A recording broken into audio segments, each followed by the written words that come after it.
Welcome to But Are There Dragons, a podcast where two friends pick a book at least one of them hasn't read and talk about it. I'm your host, Kritter. And I'm your host, Jess. And we're here to talk today about chapters 1 through 43 of Dungeon Crawler Carl, Book 7, This Inevitable Ruin. How hyped are you, Jess, to be on the penultimate book that's currently out? I'm super hyped. All through my reread of this first half, I was just like, gosh, this is such a banger of a book. I'm so excited to get back to it. And it means we're one step closer to book 8 because I'm getting anxious. I'm getting ready. And why are we getting anxious? Specifically you? Specifically me. So I, the good friend that I am and podcast co-host, have delayed my reading of book 8 so that we can buddy read it. So you're half a book away from getting to read that. But in the meantime, you know, I've gone no contact and no spoilers with DCC up to book 8. And I'm anxious. I'm ready.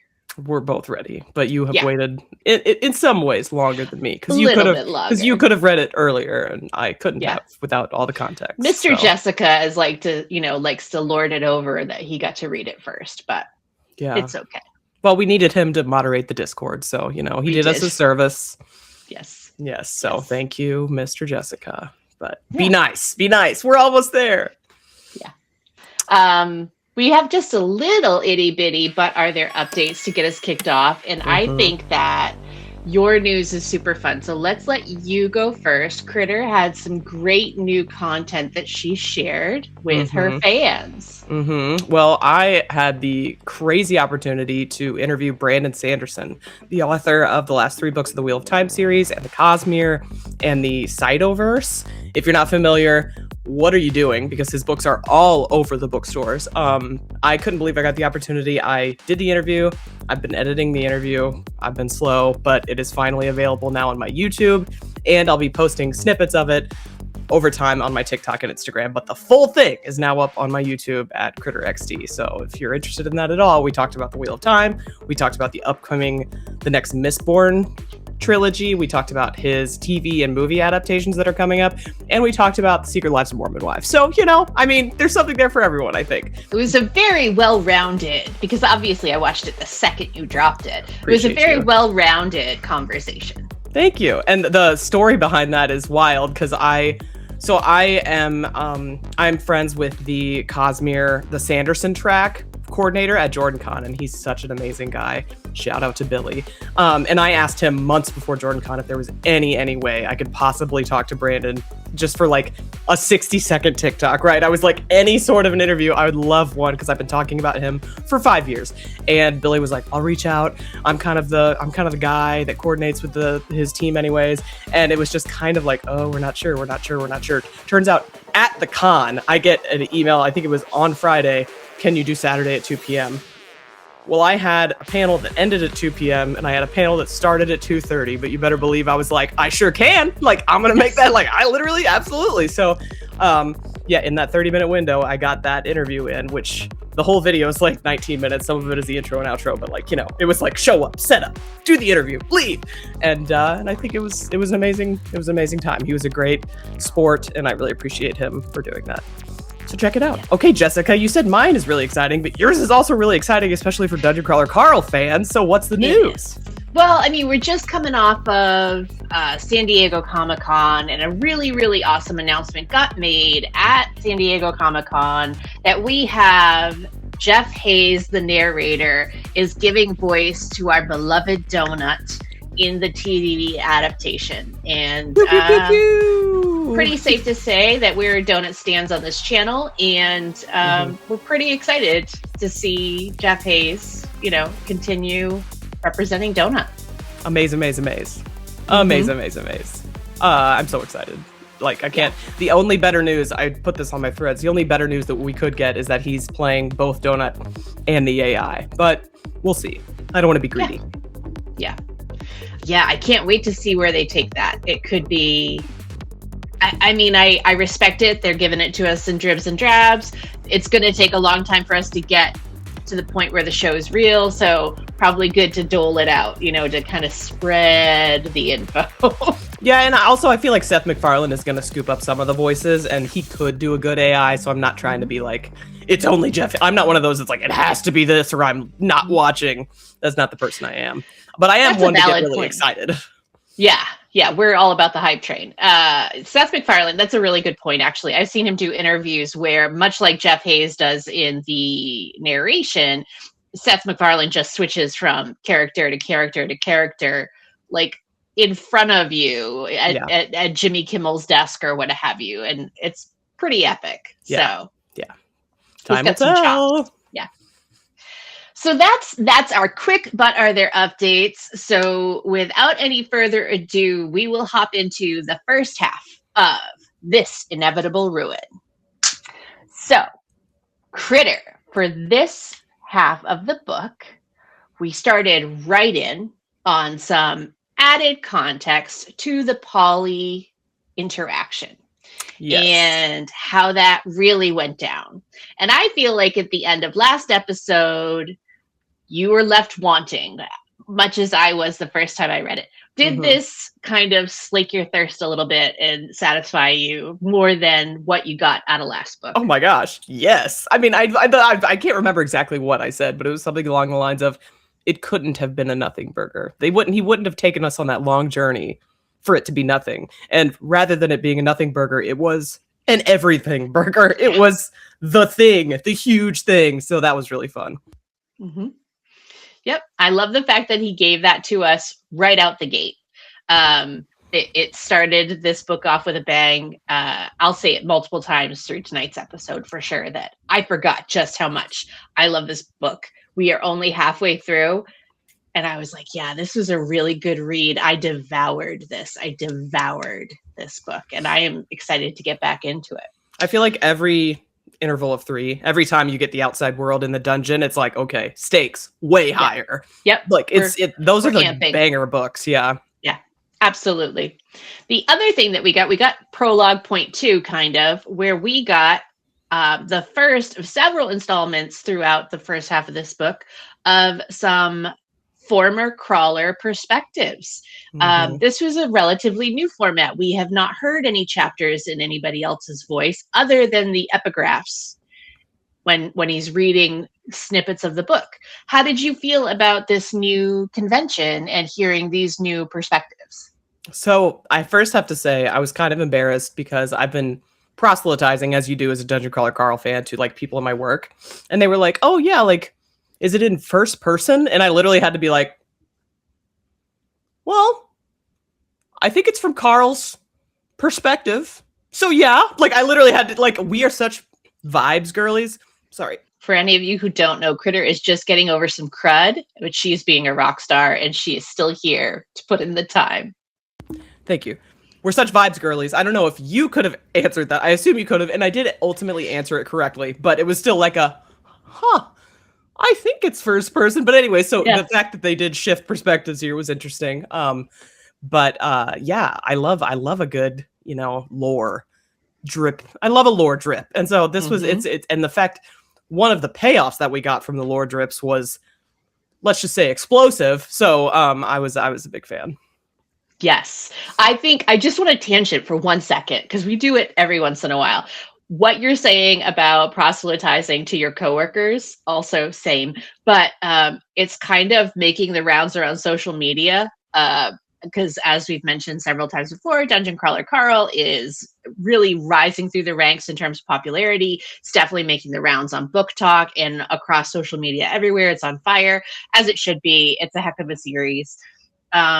But the newest thing that I've seen across all of my social media is we all, as crawlers, need to get our elevator pitch down, because otherwise you sound like you're on drugs if you try to describe this series to other people. So collectively, as donut holes, we all need to get together and start nailing down our elevator pitch. So that we don't wind up in those situations. So let's, on the fly, take 1 minute to, in tandem, do this together, all right? And we'll clip this and put it on our social media, okay? Okay. So we're hitting the 10-minute mark right now in the recording. It might be different on YouTube or whatever, but let's try to do this in a cohesive way. Ready? You start. Dungeon Crawler Carl is a book series about Carl and his ex-girlfriend's cat Donut, who get trapped outside during the apocalypse, which then turns into them getting sucked into a dungeon crawl that is the apocalyptic potential end to our world and all that entails. And they have to progress through multiple floors that have different themes. The first several floors are very D&D coded. So there's monsters, there's magic. But if you don't like fantasy, there's also anarchy and social commentary. So what starts as something that feels very surface level, very what's the word? Superficial. Superficial. Thank you. Sorry, I'm sick, so don't blame me. Very superficial, gets very deep and very heartwarming, but stays super hilarious and irreverent at the same time. If you like pop culture, if you like to be surprised, if you like a good payoff, this is a good series to try. And it only gets better the further in you get. I was gonna say, it never gets old. End scene. Okay, that was pretty good. We hit it like right over a minute.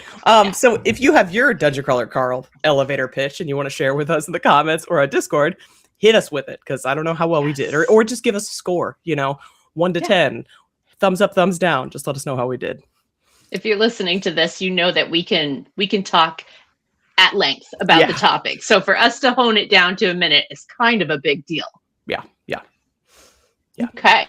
So yes, squirrel. I'm going to squirrel us back to our bullets. So yes, we got basically a double prologue, which was cool. And then we start right in with some action.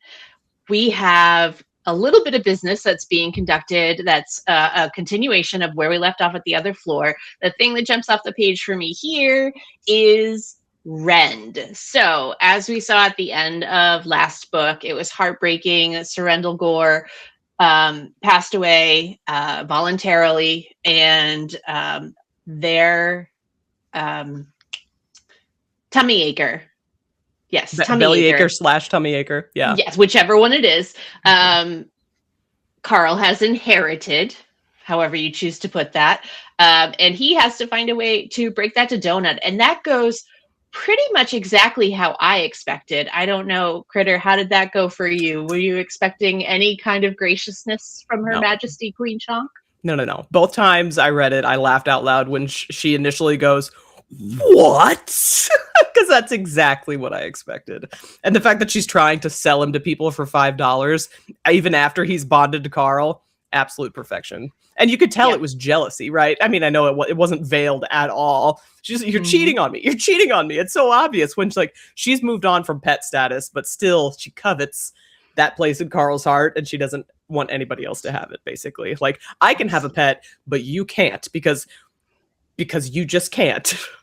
I cannot be replaced. Basically, yeah. Even though I've moved on from that position, you can't backfill it, okay? That's just them's the rules, and then Carl broke the rules. Mm-hmm. And then, to add insult to injury, Donut becomes aware in real time of the donut holes and donut hole merch. And again, just another little ridiculous interlude, but it was so much fun to hear her go off about the merch, and it's illicit. I think it was illicit butthole porn. I can't even remember. It was hilarious for the horror of Donut. Well, and the way it was described too was like when Carl saw it, he was like, "Oh, you had to kind of look at it for a while to notice like the X in the donut or whatever was actually supposed to be, her backside." So it was clearly like a subtle wink nod situation. And so I want to see like somebody if somebody has created the shirt, because it sounds hilarious. And let's not forget that Louis was wearing it like under levels, you know what I mean? Under layers, trying to keep it on the DL. I did think it was kind of funny that there was a little bit of back and forth about different things that other people have gotten on shows. We've not gone to shows with any of the other crawlers, so we have no idea what their show going experiences are. But apparently one of the shows that they've guested on likes to give them merch. I mean, Ellie underwear. The fact that they haven't told Ellie, like, I think Ellie would dig that. I think Ellie would I don't be think she'd so care. on board. Yeah. I think she'd just totally roll with it. And then the answer was never given on what Katya was given to wear. So Question mark. Oh my gosh, it's mark. probably Carl related. I just thought of gosh. that. Oh, it's probably Carl related. Oh no. Yeah. That's actually hilarious. So I'm going to take it back, though, for a little bit to a more serious note. There are two things that stuck out to me as I was reading this. Again, when I read this the first time, I absolutely devoured it. I went really fast. So when we read through, and I have to stick to one half, it does make me read a little bit closer. Two things stuck out for me that I don't know that I necessarily picked up on the first time through. One is, it's a little crazy, the shift that happened for me as the reader, trying to think of all of our crawlers as military personnel and see. So I feel like there have been some unspoken hierarchies absolutely happening, because obviously in those situations, somebody has to take control. And we've spoken to some of the unspoken power dynamics that happen, and some spoken, right? Yeah. But now they have actual military titles. And that was a bit of a shift for me to like kind of get situated and accept that and to see how that all shook out. But it was a good one. It was just a different way to think about them. And then almost immediately on the heels of that, as we go into the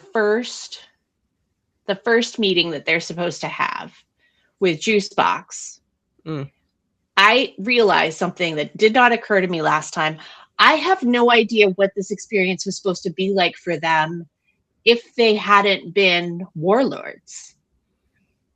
Do you know what I mean? Like, so if they hadn't managed to secure themselves a spot as faction warlords, what would that look like? You know, we got a little bit of drops and drips from the other crawlers, the older retired crawlers. They probably would have been like conscripted by one of the other factions, and what, like the point is to just survive? Does it matter if your faction wins or doesn't win? I don't know why it occurred to me this time around, but it just kind of stuck out to me like this is a truly unique experience because they're the first team that's ever managed to secure a faction spot. Yeah, I just imagine they're a lot like the crawlers in the sense that they're just cannon fodder. They either have to hide or get conscripted. And I have a feeling that it also depends on whether they're non-combatant. Like, I don't know if a non-combatant NPC could could get conscripted or whatever, or if they would just be, they could just get steamrolled if they came into Laracos.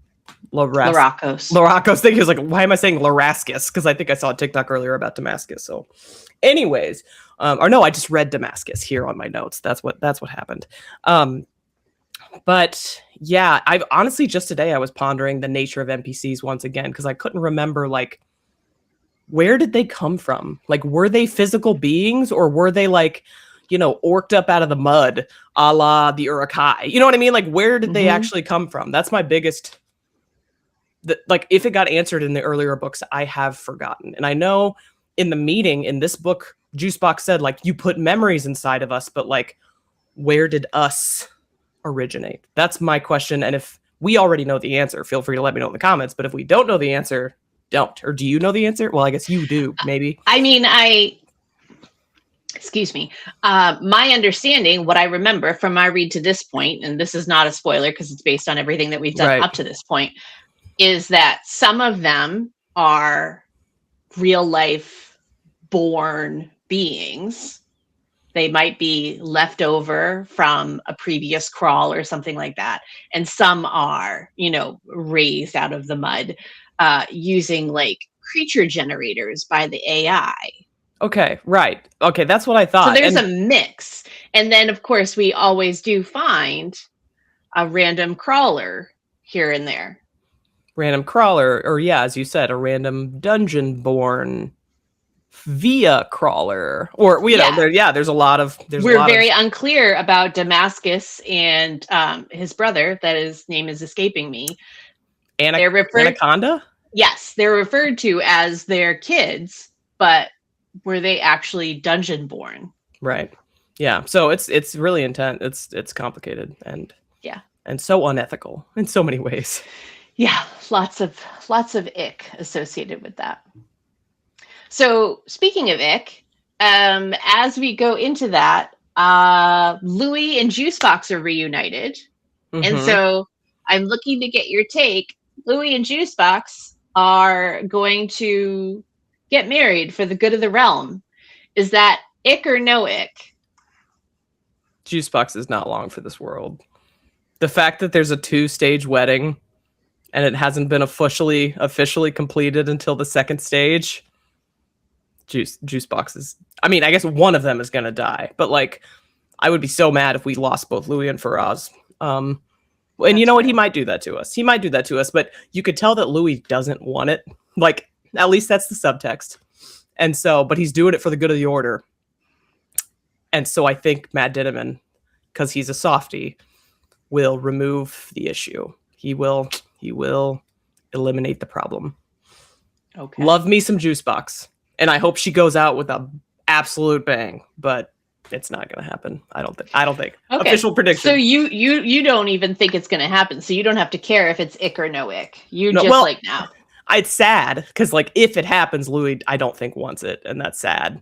And like I like Juicebox. I don't want her to enter into a loveless marriage either. But it is kind of like ugh. Also, because she's just like all over him, and he's just not into it. Marriage alliances. Like, yeah. Who'd have thunk it?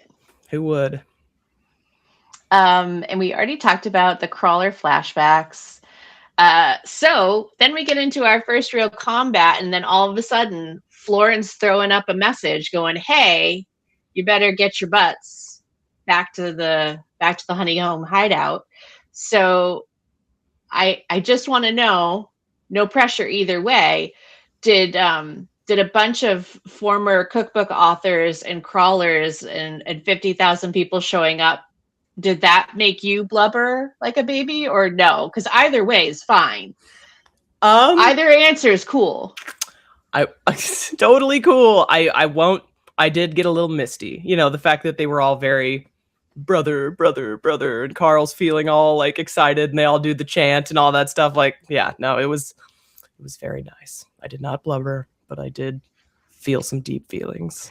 I absolutely got caught up in the whole restoring faith in humanity. There's hope again. Like, I was completely swept away in that moment with Carl. And I'm not mad about it, other than, it's only slightly embarrassing. Not embarrassing at all. That's why I read books. That's why I watch movies. I want to feel things. Yeah, I went for the complete ride on that one. Yeah. So, and of course, the fact that it completely changes the game for this floor, right? Like, not 50,000 apparently isn't a lot, but it's a heck of a lot more than they had before they showed up. Yes. Yeah. Exciting times. Plus, they came in with insane amounts of knowledge, which is, we found already incredibly valuable. Yeah. So that was fantastic. And we finally get some resolution with Katya's drug use. So I'd love to hear how you felt about the Katya and Carl healing story before it rolls into like full action mode. Yeah, the way it was written was interesting because it was like very, very brief. Like, we're holding hands. He's in a hospital. Boom, action. And then we get it like reversed where we're like, actually, this is what happened because we can watch your dreams. So I'm really glad that we finally got the backstory of Katya and her adoption and like her addiction, what was going on, the fact that her husband or boyfriend or whatever he was #the worst. Or have you seen what is it? Parks and Rec, the worst. No, anybody? Okay, so let me know if you get that reference. But we hate him, but I am very glad that Katya is supposedly over what she was dealing with. And I did feel for Carl though, because he's like, she's mad at me. Like, for a second before she explained it, I was like, oh, why is she mad at Carl? But it was okay. Yeah. So I remember distinctly, I went back and I re-listened to this part technically 3 times, because I went back and re-listened to it as it was happening, because I was like, we were driving somewhere, and I was left going, wait, did I miss? I feel like I missed stuff. And so I rewound it, and then, like you said, you get a little bit more after once the action kicks up. You're Right. like, oh, okay, I didn't actually miss it, it's still coming. It's still coming. And I remember doing the same exact thing last time, honestly, like having to go through and be like, did I fall asleep? Because I'm forever falling asleep with the book rolling. Yeah. So I re-listened to it a couple of times. I really liked it. I think that it spawned some interesting conversation in my house. Oh? About, Mr. Jessica asked me if I thought there was anything romantic either existing or possible between Carl and Katya. And I told him my opinion. That was a very intimate scene. And I'm not saying there isn't a possibility of it, but I believe that Katya knew that, like, Carl couldn't pour from an empty cup, and kind of cut and run emotionally before she got too invested. That's my take on it. Mm-hmm. I also don't need romance in my book, so I'm not mad about it, but I hadn't really thought about it until hubby asked me. And so now I'm asking you, what are your thoughts on whether or not Carl and Katya had any kind of romantic between them? I have no romance vibes from them. I do think they are incredibly close, and as Carl even put it, sibling close, and that was a very platonic intimacy. Like, they were helping each other through it. I'm trying to think of like close siblings in literature that I could liken them to. Mm-hmm. But I'm drawing a blank now. Well, you could do Vax and Vex from Critical Role. Vex and Vax, thank you. They have incredibly emotional scenes together. Never in your life would you be like, oh, they're into each other. You know what I mean? I mean, maybe some people would, but those people are messed up. Well, and so that's what I said. Like, you can have something be incredibly intimate. Like, I took that healing scene to be very intimate. They were very close, but that doesn't make it romantic in nature for me necessarily. Yeah, I mean, look at everything that Frodo and Sam went through, right? Granted, me, I was like, okay, that's a little romantic, but like many other people would never say that. So, yeah. So that was just a fun conversation, and then of course we roll into, in true Dinniman style, we roll into just an absolute shit show, right? Like we go right into. Did Mr. Jessica think that they were romantic? By the way, he does. He thinks that there's something under there. Okay. Time will tell. So, yeah, we roll into some really serious action where people are trying to pull some shady stuff. They had insider knowledge, and they pull Carl out of his body at just the right moment. And we got another She-Maria sighting in all of her terrifying glory. And it had ramifications on all levels. And we got to see some of the adjutants working real time and how they function. How'd you like that, Rules Lawyer? I loved it. I was a fan. I'm really into what's her face? Baroness Victory. Baroness Victory. Yeah, I love her reasoning. Everything she says, I'm like, that sounds right. I think she's probably right. Even though it's sometimes I'm like, I wish you could. Sorry.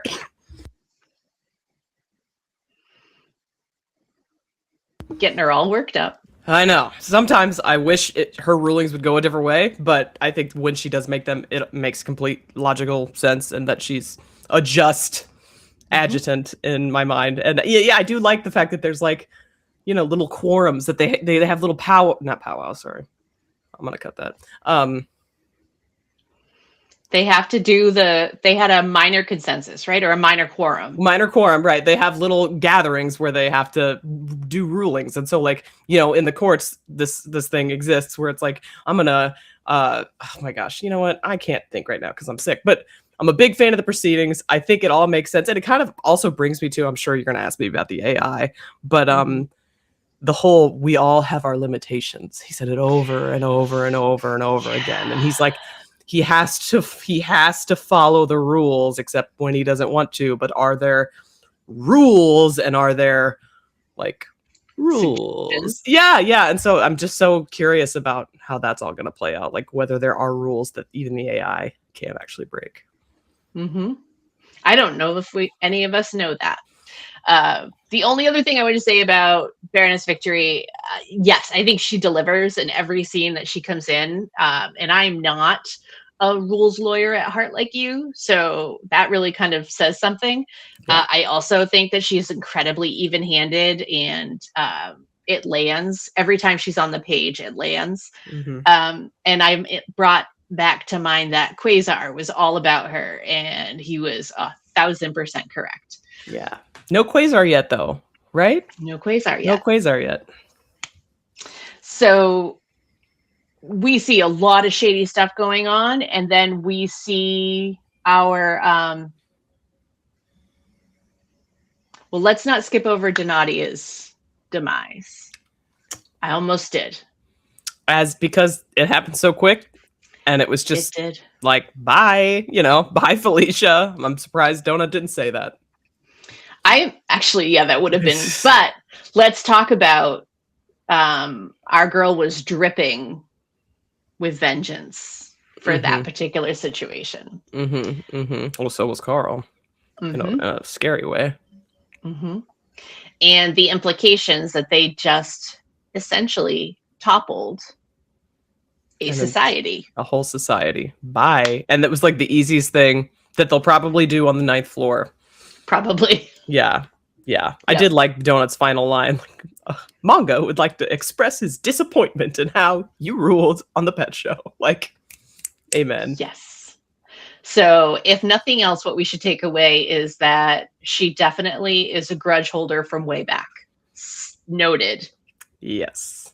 Yes. Oh, yes. Donatia, yeah, like, they both had a right to be mad. But I was surprised with how mad Carl was. Like, she's worse than the Skull Empire. She's worse than, just because she like pretended to be nice. I don't know. I think that's what it is. I also wonder if some of that is infectious from Donut. Like, Donut took Donatia's treatment as betrayal. And I think that out of solidarity for Donut, Carl wasn't surprised by it, but it was still a betrayal, and you hurt my friend. And so, yeah, I guess that can't stand. I was also thinking it almost feels semi-artificial, as if like having the ring amplifies his rage and vengeance. Because we've seen that it's incredibly dangerous, right? It makes him thirst for blood, essentially. Yep. So that's kind of the take I had. Like, this feels more than Carl. Like, no matter what, this feels more than how Carl would be. So what's going on? And in my mind, it's the ring. It's the ring. Yeah, that's actually a far more reasonable explanation. It's definitely giving cursed object. Yeah, it's definitely giving cursed object vibes. Right. So I want to pivot just 1 second to game mechanics, because we are in a different floor. We're seeing different things. Again, I feel like, as somebody who games more, the game mechanics, the capturing of the castles, you can't possess if your territories aren't adjacent, are these mechanics that you're familiar with, that resonate with you from games that you've played? Yeah, so it feels, rather than necessarily, so I guess I could liken it to a video game like Civ, like Civilization, but more so like some of my favorite board games are territory control games like Scythe, or I'm blanking, but like, if you've played Scythe, it's a great game. It's asymmetrical. Everybody starts from like their base on the map, and they all have different abilities, and then you have to kind of just score points essentially and like take over land. And so, yeah, that's kind of what it feels like. And this is an interesting, it's like shaped like Hunger Games 2, right? Like the clock, in my brain at least, it's shaped like Hunger Games 2, the clock. But exactly. Right. And so, yeah, it's like an interesting, like, I would love to play, like, if they make a Dungeon Crawler Carl Faction Wars board game, I would play. I mean, they are doing a TTRPG. F I would assume that they're going to do some Faction Wars content for that, but I haven't tapped into that in a hot minute. I'll probably take a look now that I'm not as worried about spoilers. Yeah, but also just give me a board game. I like give me the Faction Wars board game, man. Like I'll put that on my shelf in a heartbeat. So no, it definitely feels true, you know, and like, well, in like Civ, for example, you have like great generals, and so there are people who, when they're present, they affect the troops around them, which feels very much, you know, like AoE effects, or like, not Ellie, the Amani, thank you, Amani, like coming in and just like casting stuff on everybody. Like it feels it's living up to its TTRPG, lit RPG background. Yeah, it's genre. It's just yet another. It's just another framing, like another floor dynamic that is kind of foreign to me. So I was like, just wondering if it lands for somebody with a stronger gaming background. And no surprise, it sounds like it does. I think it'll land, like, depending on how much you like war, right? This one is war times a million. Heavy. So that is actually probably the biggest drawback for me. And I'm loving it, don't get me wrong. But like the parts where there's big scale battles, I'm kind of like, okay. Like we talked about this when we read Helm's Deep. It was kind of like, okay. Like, I'm sure this is amazing. It's 5 armies. It's incredible. Huge. Like, it's incredible. It's a like, big this deal. is so awesome. There's, and in this case, there's invisible guys, and there's crazy pets, and like, but you know, it's something, and there's a big boom. But at the same time, like, I live for the intimate moments, the interpersonal moments. And so, granted, almost every big battle has those, but I'm reading through, paying attention, but I'm reading through all the action to get to that stuff. Yeah. The moments of connection really matter. Yeah. And we're both like that. We have definitely established that. Yeah. The Helm's Deep is a really good comparison because I forgot that, but it is exactly the same way. However, with this new floor, with this new dynamic, with the military applications, Dinniman has found yet another way to amp up the action, right? So they are, not only is Carl fighting a war on multiple levels, the team is genuinely fighting on multiple fronts. They're getting regiment tattoos. Like, what are we talking about? Crazy. It's a good thing. Cheese sticks and sluggalos losing their mind, and we're seeing some stuff, and the regiment names too. Just another way to level up the action. And well, for sure, and like change the vibe, right? As we said in our elevator pitch, you never get bored because almost every floor, it's like, oh yeah, you thought you figured us out. It's going to be completely different. We're switching it up. Yep. And then the use of trenches. So trenches are not a thing in any type of anything. No games that I've played, no books that I've read, and he found a way to make trenches interesting and a low-key terrifying in that first half. So neat. The closest I can think of is like, did you ever play, I don't know what it's called, like the Pipes game? Most rudimentary game of all time, but like there's like sludge coming, like lime green sludge, and it's on a grid, and you have like pipes that you can lay to try to keep the sludge away from spilling or whatever. So, and I know that's like dumb and it's not fully trench related, but to me it's like, yeah, so like you throw in a trench right in a spot that then, creates like whenever they put water in one and then poison the water, like that kind of thing. Like that's the closest I can think to like, what do I know? What have I played where that was kind of the dynamic? And that's the closest I could come. And then the other part of that is just, they found another exploit that nobody else has been able to take advantage of, but they are, because everybody gets these trench scrolls, but they never have an opportunity to use them in regular gameplay. But because they're faction warlords, they get to leverage this donut hole, this Princess Posse? The Court of Princess. What are we talking about? What is it called? The thing where it's a weak spot, like it's an oversight. It's a exploit. Exploit. There we go. Oh, okay. Wow. Sorry. I thought you just said that. Really, really hard. I did just say it, and I think you and I are both like running a little slower, like or at least me especially, and maybe I'm rubbing off on you. Maybe, or maybe I'm still writing a term paper. Who knows? Fair enough. So we got through some of the mechanics conversations, but can we just talk about, for better or for worse, how epic was Rosetta taking out King Rust? My word. My first instinct, what do you do? Like, you're going to ruin it. But then I was like, but get him, girl. Like, get him. Essentially, yeah, it was like how Carl reacted, where he's like, yeah, blame her. Yeah. It was damn majestic. That's how the way it was like, described. I can't even get mad at her. No, I'm not mad at all. And then she robbed him blind. Just no notes. Yes. And then Donut kept rubbing it in too, that they were broke, which was hilarious. Donut is ruthless. Donut is absolutely ruthless. And I honestly am not mad about it, because as she grows up, matures, evolves, her digs are on point. I live for her burns. Like, no one does it better.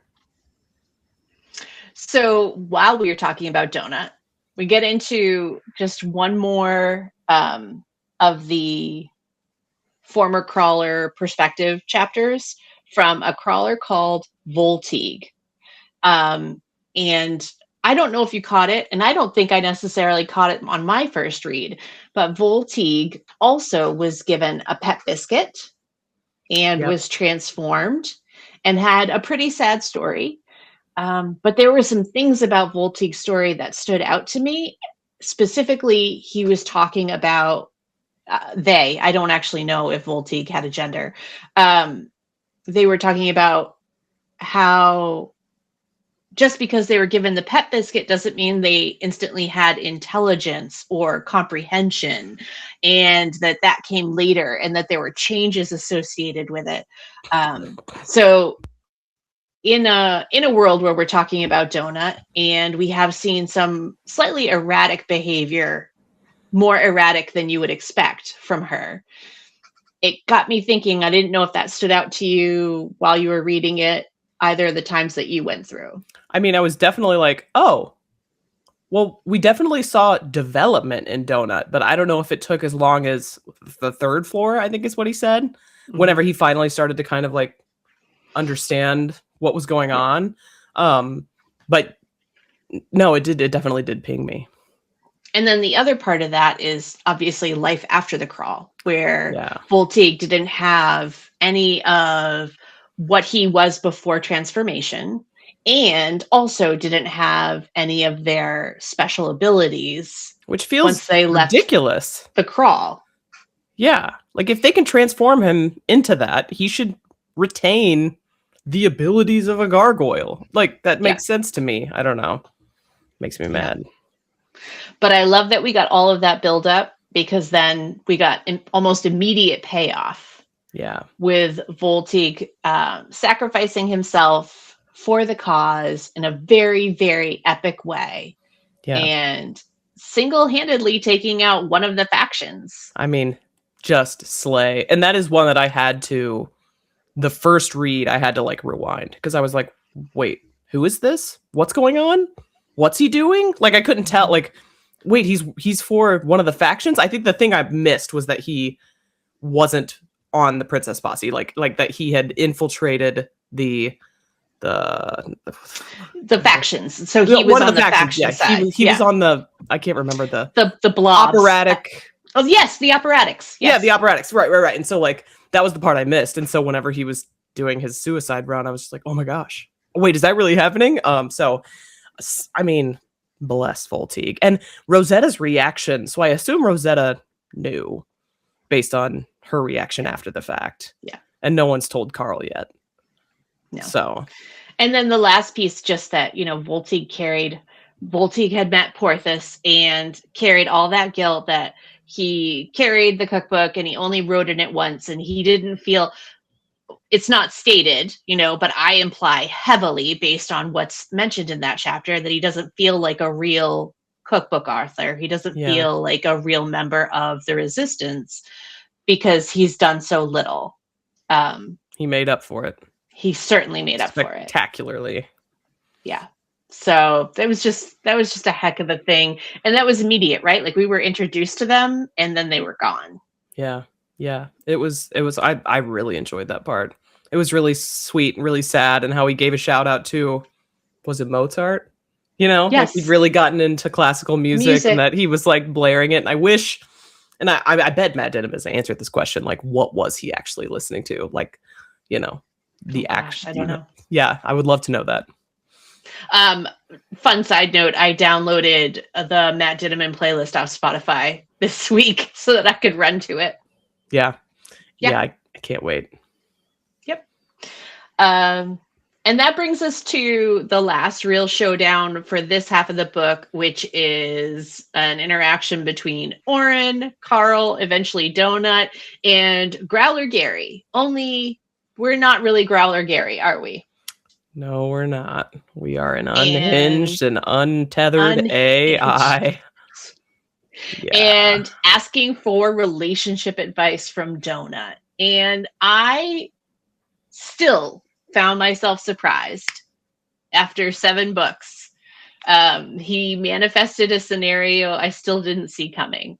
Thoughts, feelings, opinions on this interaction? I will say, I don't know if I was supposed to know what he was alluding to.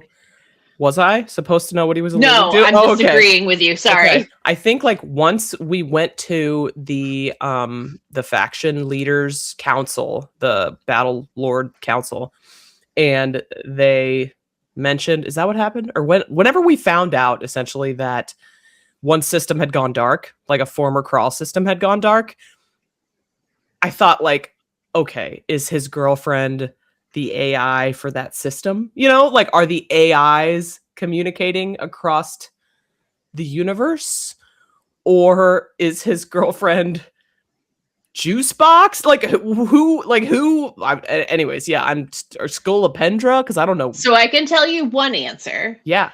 So the girlfriend that they're referencing in the beginning is Agatha. He does say Agatha. That's right. Yes. However, they mentioned that whoever the ex-boyfriend in jail has another ex-girlfriend that is also kind of talking to him on the sly. We don't know how, and we don't know who that player is. Okay, I didn't get it out of that. Right. So in my brain, I'm like, are these AIs? Are these who are these? Right. What's going on? Like, so we know that Agatha is a residual, right? Which is like a presence of a former AI. Wait, what? The residuals are. I thought they were like a race, or not even a race, but like a. No, I thought they were just like people from the outside that had worked their way into the dungeon somehow. Not true. They're an AI. Now I'm like, hold on. I don't dare Google it. I know that I thought that the whole idea is that let me retcon that. They definitely come in with the intention of educating the new AI. Yes. Because they are essentially being held hostage by the crawl and are not told how they can feed themselves, take care of themselves, or anything like that. So they treat it as a hostage situation. I might have inferred that Agatha and residuals in general are somehow former AI. Okay. That's interesting. I thought they were like one of the, or at least races. The one that we met with Carl. Polly. I thought Polly was just one of the brainworms. Like he got into Polly via brainworm, but they also said that humans have an interface. So I guess maybe he could have gotten into Polly via an interface. Unknown. Let us know if we should know. Yeah, spoiler free. Yeah. And I can also go back and look at it because we know that details get lost in the shuffle here. Amen. Yeah. And then we see Juicebox do something really epic. And let's not discount the awkward dinner party of a warlord meeting that they had, right? So we got people are getting punched, people are getting kicked out. Cascadia is wasted. Yeah. And Rosetta, Odette rather, shows up. Yeah. And Juicebox makes a scene. Major scene. Yeah. Scary looking. I need to see fan art of what the heck she looks like. Yeah, I'm a little scared, but yes, I would. Just based on the description, I don't think I'll like it. I do want to tell you one thing that is not told in the audio. What Juicebox changed into is called the Unwashed. Oh. Just for your information, because I like wanted to know. No, I looked it up. Oh, okay. Because I was like, I think we're going to find out in a little bit, but it was obviously the very last thing that happened before we broke. So I just thought I'd share that with you, that's what it's called. The Unwashed. That sounds demony. Definitely sounds menacing and not at all like a problem. So that brings us to, first off, another really great breaking point. We picked a point with tension. We did. We did a good job. We did. Any other notes for you, Crit? That we didn't touch on. Oh, yes. Okay, so when Donut showed up in Oren's office and then yelled like, Damascus, what are you doing here? And ran out the door and then came back, she did something. I don't know if she dropped a doggy door. I don't know what she did. She did something. I don't believe it was just like, oh, what are you doing here?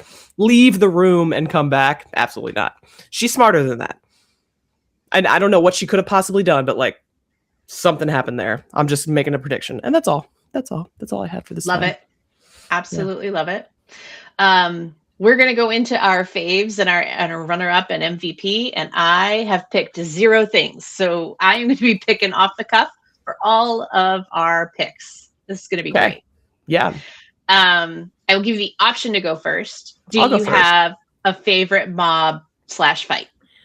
Well, I'm going to violate our rules so bad again. But I'm going to pick the AI because that was kind of creepy. Like really. And usually I'm like, oh, AI's Team Carl, so I'm Team AI.